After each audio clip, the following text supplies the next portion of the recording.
Good morning from Varanasi. আজ সকাল সকাল আমরা বেরিয়ে গেছি দুর্গা মাতা মন্দির দেখতে, তুলসী মানস মন্দির দেখতে, ত্রিদেব মন্দির, সংকটমোচন হনুমান মন্দির আর বিড়লা মন্দির দেখতে, আর এর সাথে রামনগর ফোর্ট দেখতে। এখন সময় সকাল 9টা, আর এই সমস্ত স্থান ঘুরে দেখতে আমাদের বিকেল হয়ে যাবে। সমস্ত জায়গাগুলো ঘুরে দেখার জন্য আমরা একটা 6 সিটার গাড়ি বুক করলাম। তাতে লাগছে 2500 টাকা। আমরা গতকালই ড্রাইভারকে বলে দিয়েছিলাম যে আমরা সকাল 9টার সময় ঘুরতে যাব। তো তখন উনি বললেন যে ওই টাইমে তো গদুলিয়া মোড়ে গাড়ি আসবে না, তো সেই জন্য অটো স্ট্যান্ড থেকে গাড়িটা ধরতে। তো এই অটো স্ট্যান্ডটি হলো গদুলিয়া মোড় থেকে যে গির্জাঘর পর্যন্ত রাস্তা আছে সেদিকে সোজা হেঁটে এলে তারপরে একটি লাক্সা রোড আছে, ওদিকে সোজাই হেঁটে যেতে হবে, তাহলেই অটো স্ট্যান্ডটা পাওয়া যাবে। তো সেখানেই গাড়িটি দাঁড়িয়ে ছিল। তারপর আমাদের যাত্রা শুরু হলো। প্রথমেই আমরা চলে এলাম দুর্গা মাতা মন্দির দর্শন করতে, যা দুর্গা কুণ্ড মন্দির নামেও পরিচিত। 18 শতকে নাটোরের একজন বাঙালি রানী, রানী ভবানী দ্বারা এই মন্দির নির্মিত হয়েছিল।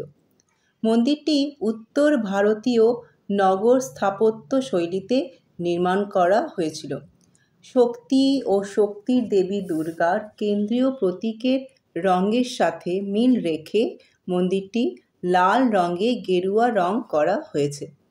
মন্দিরের ভেতরে যেহেতু ফটো বা ভিডিও করার অনুমতি নেই, তাই জন্য আমি বাইরে থেকেই ভিডিওটি করে নিলাম।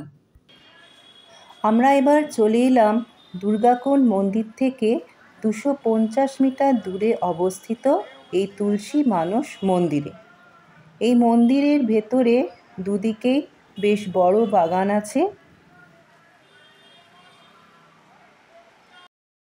এই স্থানে 16শো শতাব্দীতে গোস্বামী তুলসী দাস হিন্দি ভাষার আওধি উপভাষায় রামায়ণ রচনা করেছিলেন, যা রামচরিত মানস নামে পরিচিত।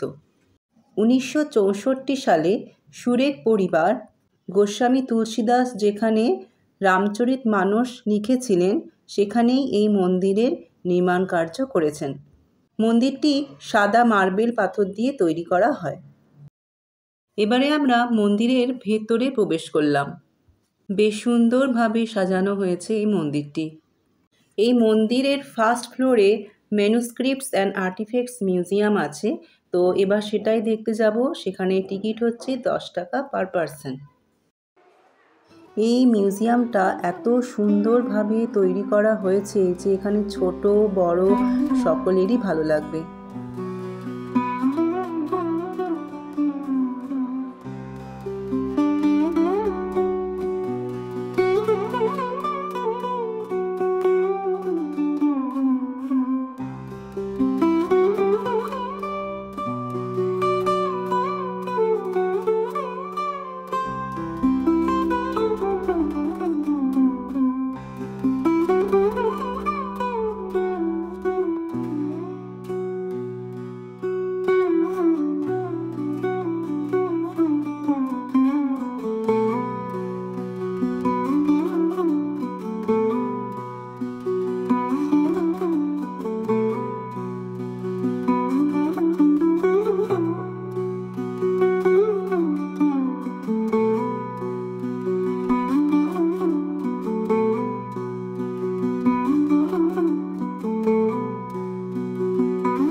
এবারে আমরা চলে এলাম ত্রিদেব মন্দিরে।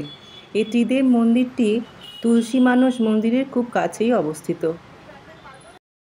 এই মন্দিরটি ভগবান ব্রহ্মা, বিষ্ণু এবং শিবের উদ্দেশ্যে বানানো হয়েছে। মন্দিরটি 18 শতকে মারাঠা শাসক প্রথম বাজিরাওয়ের রাজত্বকালে নির্মিত বলে মনে করা হয়।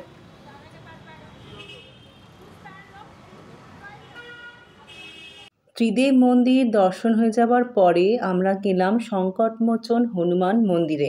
সেখানে যেহেতু ভিডিও বা ফটো তোলার কোনো রকম অনুমতি ছিল না, তাই জন্য আর করা হয়নি। তবে মন্দিরটিতে দুপুর 12টার আগেই চলে গেলে খুব ভালো হয়, না হলে মন্দিরটি খানিকক্ষণের জন্য বন্ধ থাকে। এই সংকটমোচন হনুমান মন্দিরের প্রসাদ বিখ্যাত। এখানে বিভিন্ন ধরনের প্রসাদ পাওয়া যায়, লাল প্যাড়াও পাওয়া যায়। তো লাল প্যাড়া হচ্ছে 1 কেজির দাম 500 টাকা। আমরা 2 কিলো নিয়েছিলাম, বেশ ভালো খেতে। আজ ভিডিওটা আমি এখানেই শেষ করছি। এর পরের ভিডিওতে আমি বিড়লা মন্দির, রামনগর ফোর্ট দেখাবো। এতক্ষণ ধরে ভিডিওটি দেখার জন্য সকলকে ধন্যবাদ জানাই।